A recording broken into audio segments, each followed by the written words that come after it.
more you understand implied volatility, the better the options trader you will be. So in today's video, I'm going to show you how you can identify whether options have been relatively cheap versus relatively expensive. How do we do this? We look at straddles. First off, what is the point of this video?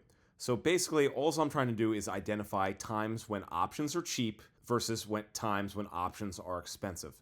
When options are cheap, you should be a net buyer of options, and when options are expensive, you should be a net seller of options. And this is basically a simplified version of how to find cheap versus expensive options so that we can be more profitable as options traders. So right now I have a short straddle in Tesla. The idea here is if option premiums are expensive, I should be able to sell a call and a put at the same strike and profit. I have here Tesla. I have different deltas or strike prices. So you see I have 16 delta calls, 16 delta puts. I'm selling them with a 30-day expiration.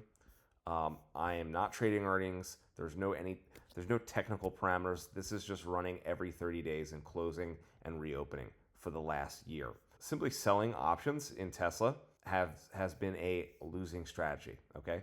So if we take the flip side of this trade and go long rather than short a straddle, you'll see that this has been a winning strategy.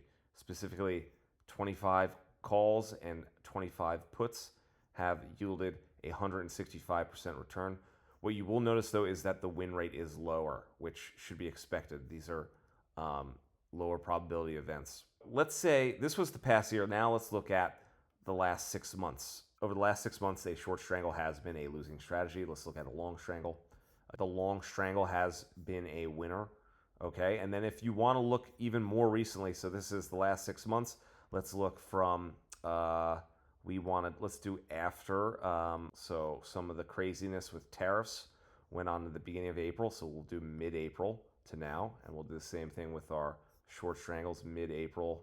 So again, long strangles are more profitable if you compare to the short strangles. So let's just pick a random date and see if we can maybe find a time, a 3-month or 6-month time in, let's say 2024, when things were a little less, there was less volatility in the market. Let's do 2024. Let's do March 30th. So the first third of 2024. This is the short strangle. All right, so I just sampled the first third of the year of 2024. So January 1st to the end of April.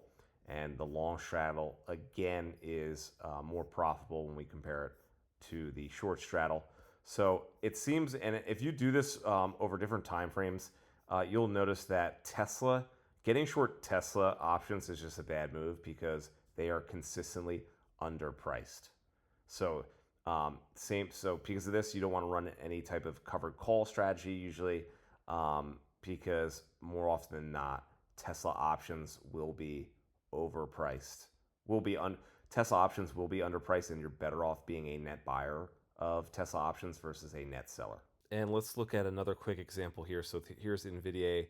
You can see that over the last year, getting short a strangle has actually been quite profitable. When we compare it to the long straddle, you can see that getting long a straddle over the past year has been a bad strategy with losers all across the board for different strikes. But let's look back in the year of 2023 to 2024 when it had its massive run.